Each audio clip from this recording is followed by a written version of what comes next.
Hola, ¿cómo están? Un gusto, nos reencontramos. Qué gusto realmente ganó Cerro Porteño. Hola, Gladys. Buenas noches, Javier. No sé, porque ese saludo, esa sonrisa, esa mirada pícara.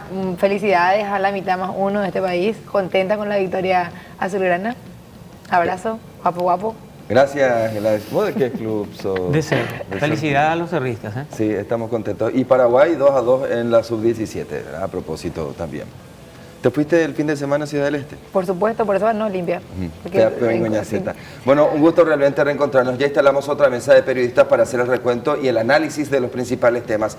Esta noche vamos a contarles qué es lo que está pasando en Puerto Antequera, departamento de San Pedro, allá en la cabecera específicamente sobre el río Paraguay. Ahí el problema no solamente es la mortandad de peces, sino también la falta de agua potable por la calidad del agua que se extrae del río y que los pobladores ya no están en condiciones de beberla, obviamente.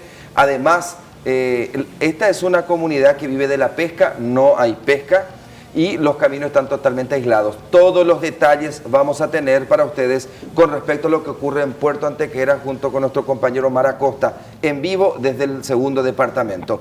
Y Carlos, nos ocupamos un poco de algo bien particular que tiene que ver con esta, podríamos decir, se siente ya jurisprudencia con respecto al consumo de alcohol y ese alcohol en porcentaje que se encuentra en sangre.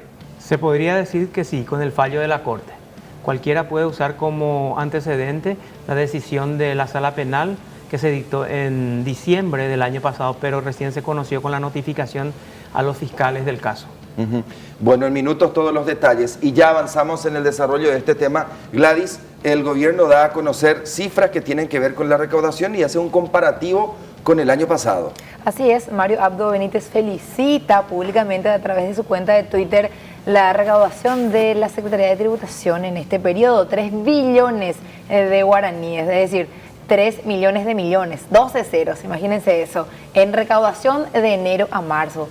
Pero lo que él no menciona es cómo utilizan esos recursos, cómo gastan esos ingresos millonarios que lograron obtener. ¿Y cómo se gastan? ¿Cómo se gastan? ¿Cómo se gasta? Sí, claro. Hay datos de cada cuánto es para salario. De cada 100 guaraníes, 74 se va a pago de salarios, es decir, solamente 26 guaraníes se va a otros rubros. ¿Y de ese 3 billones cuánto se va en salario entonces, Gladys? Y 74%, 74%, así es. Mucha plata. Todos los detalles en minutos, pero esto también ocurrió en Paraguay.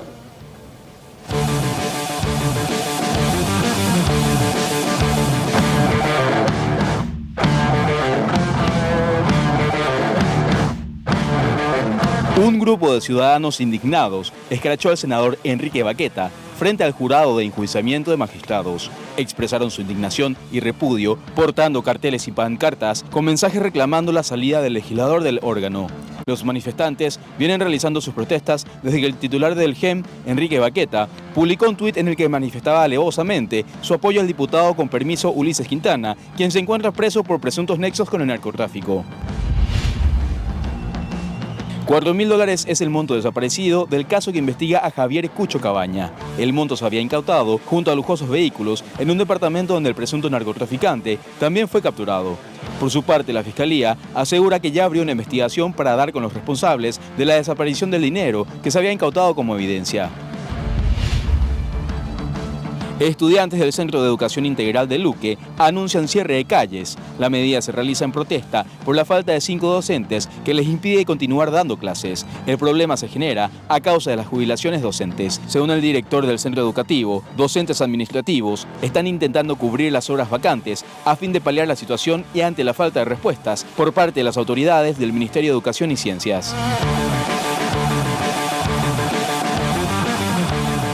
Que nos propone Caló en su trabajo, como todas las noches compartimos aquí en Mesa de Periodistas lo que ocurrió en Salto del Guairá específicamente. Pasa que Darío Messer fue hasta una escribanía. En realidad, los abogados de Darío Messer no pueden confirmar si Darío Messer fue hasta la escribanía o el escribano fue hasta el lugar donde él estaba. Lo cierto es que el escribano siempre tiene el protocolo consigo. Ahí está el título escribanía y lavarropas, ¿verdad? El caso lavallatos, lavado de dinero, Pepe, y bla, bla, bla. La idea es distraer la atención allá y ven ustedes en el grupo pequeño que está del otro lado con los periodistas, y ahí Darío Messer haciendo de las suyas. Hay realmente un interesante debate sobre el trabajo que hizo el escribano, porque lo que argumenta el Ministerio Público es que supuestamente él debió dar aviso a los organismos de seguridad que Darío Messer estaba en su oficina o que él tenía vínculo con el fin de ejecutar una orden de detención que inclusive es pedido de la justicia brasileña. Pero en realidad la normativa, ¿qué dice al respecto, Carlos? Y los escribanos figuran entre los sujetos obligados a reportar operaciones. En este caso no estamos hablando de transacciones de dinero, ¿verdad? Por eso es que es muy importante también atender la declaración del presidente del Colegio de Escribanos, porque el escribano estaría ante un cliente en este caso.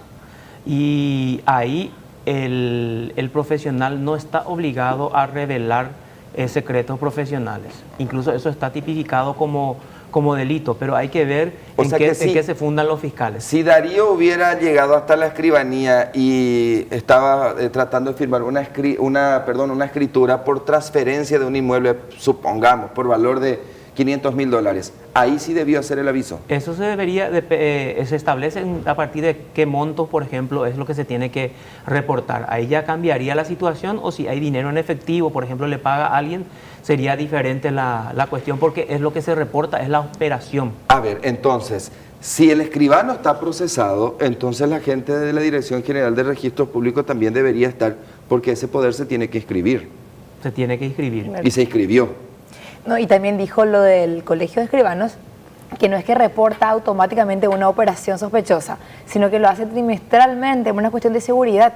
Porque si estábamos hablando de una persona que está lavando dinero, puede ser proveniente del narcotráfico o de algún terrorismo, entonces no puede ir y reportar y de alguna manera incriminarse y decir, yo te delaté. O sea que es sencillo culparle al escribano de una ineficiencia e inoperancia de los organismos de seguridad. También, y hay que ver lo que pasa, porque la Corte también en su plenaria de ayer dispuso la apertura de un sumario al escribano. Vamos a ver qué determina el sumario dispuesto por la Corte. O sea que el Colegio de Escribanos le está dando todo el respaldo al Evidente, escribano. se van a defender entre ellos, por eso hay que mirar un poco muy cuidadosamente todos los detalles y escuchar todas las versiones. Bueno, ahí estaba el trabajo de nuestro compañero Caló aquí en Mesa de Periodistas, y nos adentramos en el tema tributario. El propio presidente de la República utilizó su cuenta de Twitter para dar a conocer los números. El famoso con bombos y platillos anunció que hay un superávit, es decir, mucho mayor lo que recaudaron este año en comparación al 2018, Gladys. Así es, hicieron una comparación de enero a marzo 2019 versus de enero a marzo 2018. Y destaca el presidente de la República, como él es muy buen jefe, Javi, él felicita en público y recrimina en privado. Entonces en un Twitter luego dice, Paraguay apunta a otro récord histórico en la lucha contra el lavado de dinero. Y bueno, este es uno de los tweets afines de lo que hizo hoy, felicitando a su gobierno. Pero el tweet que tiene que ver con la recaudación habla del incremento específico y de la recaudación de 3 billones de guaraníes. 3 billones de guaraníes, está bien, es cierto. Acá está, Fabián Domínguez también tuiteó el mismo dato. Él retuitea, habrá paso firme, además de la recaudación y las tareas de fiscalización también se realizan tareas de servicio a la comunidad. Anterior a este tuit hay otro también en el que menciona. La cuestión es la siguiente, ahí está, ese es el que menciona. Recaudación marzo 2019. Así es, en millones de guaraníes se tiene que leer este cuadro que está ahí abajo. No nos imaginamos nomás tantos ceros, porque pobrecita nuestra billetera no entra tantos ceros, ni en la cabeza tampoco. Pero dice 2018 versus 2019. Por ejemplo, total acumulado, las últimas cifras nos vamos hasta abajo. 2.650.915. 1.000 millones. Que es millones otra vez, claro. A eso hay que agregarle 6 ceros más.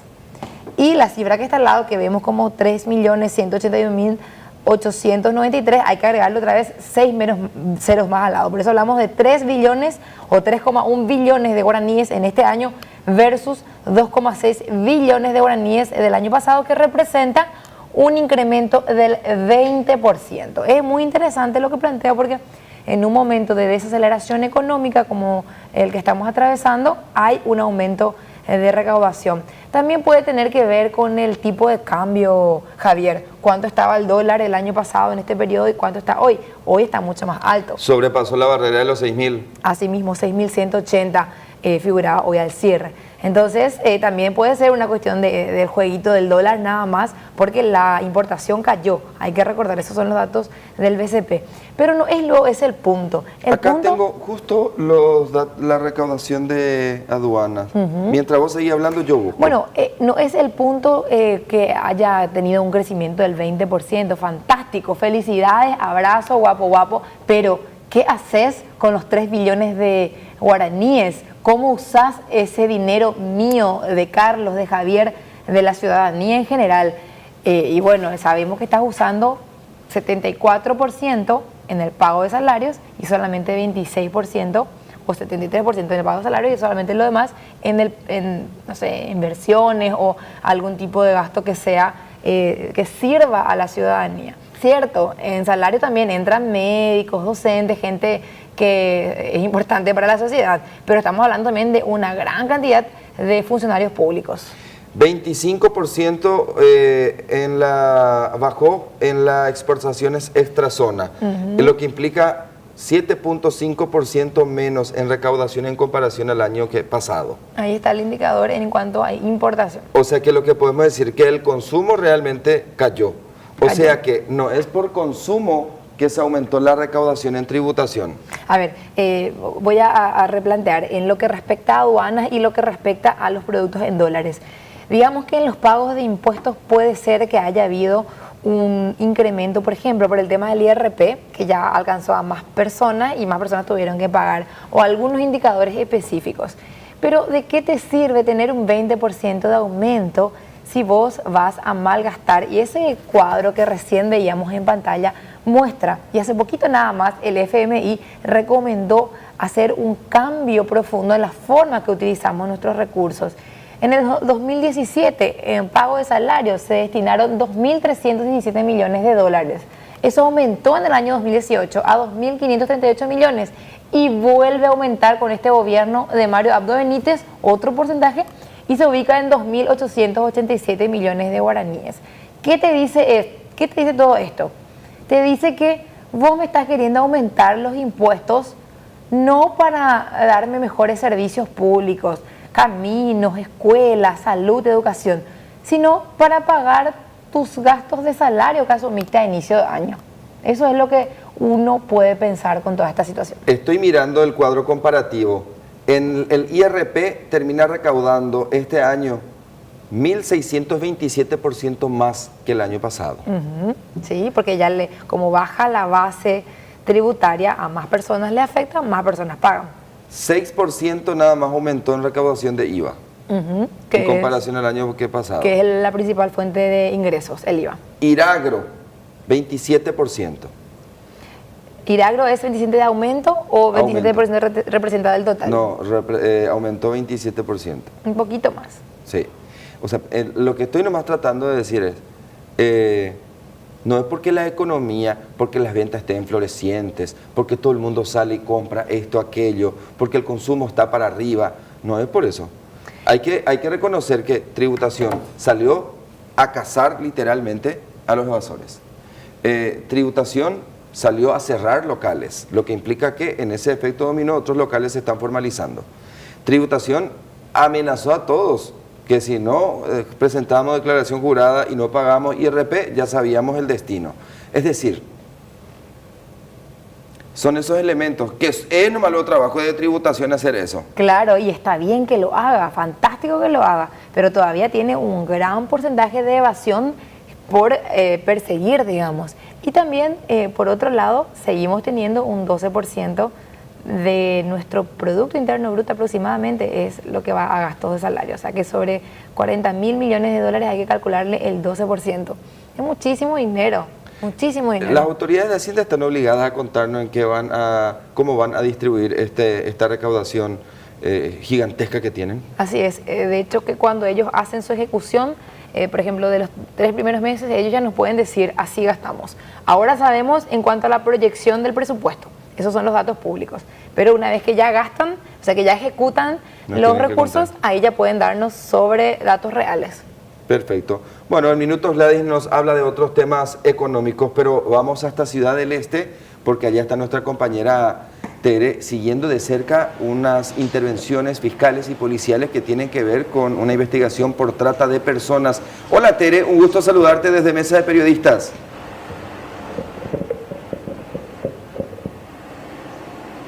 Tere, ¿estás por ahí? Buenas noches, Javier. Buenas noches a la audiencia de ABC TV.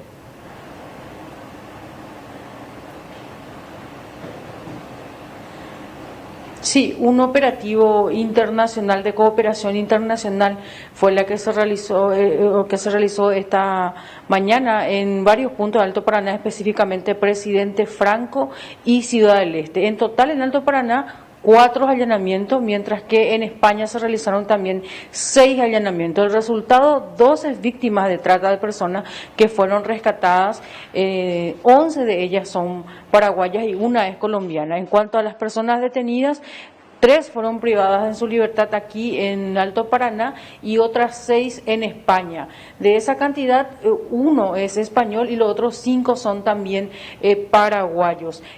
Según la información que nos adelantaron los investigadores, es que las personas que fueron detenidas aquí en Alto Paraná eran las que se encargaban de captar a estas víctimas que luego eran enviadas a España, y el español sería el financiador de esta red de trata de personas, y desde el 2018 se le venía siguiendo los rastros y los pasos para desbaratar esta banda de trata de personas. Estas chicas eran captadas aquí en Alto Paraná con engaños, se les decía que le iban a tener una buena paga, que iban a trabajar de niñera, cuidando a personas de tercera edad, pero una vez que llegaban a su destino, en diferentes puntos de ciudades de España, Málaga, Madrid y otros puntos, se encontraban con la sorpresa de que el trabajo que tenían que hacer era de trabajadora sexual. Repetimos, entonces la cantidad de víctimas son 12 en total, y 11 de las cuales son compatriotas nuestras. 12 trabajadoras, 12 mujeres que son engañadas, 12 mujeres que dejaron sus familias, que en muchos de los casos también tuvieron que mentir para poder viajar, Tere. ¿Dónde están todas ellas? ¿Cómo están en estos momentos? ¿Qué se sabe de la protección que están recibiendo? Ellas siguen en España, se va a hacer ahora un trámite para repatriarlas, para reinsertarlas, y van a ser ingresadas dentro de un programa de protección y asistencia a víctimas de trata de personas. 2 agentes de la policía española estuvieron acompañando el operativo aquí en Paraguay, y otros 3 también de Paraguay, entre fiscales y agentes policiales, también estuvieron acompañando ese operativo en España, que se realizó en forma simultánea aquí en Alto Paraná. Las personas detenidas aquí fueron Néstor Darío Areco, Élida Blanca Vergara Morel y Hermesindo Pereira Vázquez. En estos procedimientos, en Presidente Franco allanaron 2 viviendas, también otra vivienda en Ciudad del Este, y por último allanaron una agencia de viaje. Queen Travel es la denominación, en pleno centro de Ciudad del Este, y desde allí habrían comprado los pasajes para enviarle a las chicas hasta España. Bien, Teresa Fretes, un gusto, que tengas buena noche. ¿Cómo está el clima en Ciudad del Este a todo esto, Tere? Nublado, hay un tiempo cálido, húmedo. Esta mañana hubo llovizna en algunos puntos. Una jornada bastante ajetreada en Ciudad del Este, Javier. Empezamos con esa manifestación, se reactivó el grupo de Scratch aquí en Ciudad del Este en contra de los Zacarías. Esta mañana un grupo... no tuvieron una convocatoria importante como las veces anteriores, pero reactivaron los grupos de Scratch en la zona céntrica para exigir la prisión preventiva de Javier Zacarías Irún. Luego este procedimiento también antitrata de personas, y ya cerca del mediodía un grave accidente en el kilómetro 45 del distrito de Iguazú, que involucró a 5 vehículos y dejó como saldo un total de 2 muertos y 34 heridos. La jornada, entre otras informaciones que se registraron aquí en la zona este del país. Y agregar también todo el debate que se generó en consecuencia al trabajo de pintata que realizaron ahí en el anfiteatro en la zona del lago, Tere. Y Eso también, e incluso había ya un movimiento que quería ir a repintar el lago. Ese trabajo empezó el domingo pasado. Pintaron un amanecer, lo que se ve de la vista de lejos es un amanecer. Ese anfiteatro no tenía ninguna pintura, a pesar de que la Municipalidad de Ciudad del Este en diversas licitaciones gastó más de 10.000 millones en el hermoseamiento del lado de la República para colocar luminarias y también el paseo central, el paseo ciclístico y otros caminadores, pero ese anfiteatro no tenía ninguna pintura. Entonces el domingo iniciaron eso, los voluntarios se fueron a pintar y la polémica generó en torno al tono que tenía este anfiteatro que atribuyen a los colores de la bandera del movimiento LGTB. Exacto. Bueno, Tere, un gusto, que tengas buena noche, hasta pronto. Ahí estaba nuestra compañera Igualmente, Teresa Fretes. En realidad son los colores, esa bandera en realidad es el color de la paz. Son los colores, la bandera de la paz pero es utilizada por como símbolo de la diversidad. Pero en realidad no son los colores de la diversidad. Si uno hace una identificación de los colores, no son los colores de la diversidad al final de cuentas. Claro, pero hay que armar, pues. Sí, pero a ver, ¿cuál es la necesidad? Es un bonito, finalmente es una bonita presentación. Si estaba todo en blanco, no estaba maltratado. Siempre hay grupos de ultraconservadores o ahora por la cuestión política también que buscan crear algún tipo de rencilla. Exacto. Cuando regresemos, hacemos el análisis de esta noticia que hace días se viene debatiendo y hablando, que tiene que ver con un fallo de la Corte Suprema de Justicia. ¿Cuál es el porcentaje de alcohol en sangre que realmente debes tener para que vayas a un proceso penal y sobre todo seas condenado eventualmente en estrados judiciales? Carlos Benítez tiene todos los detalles.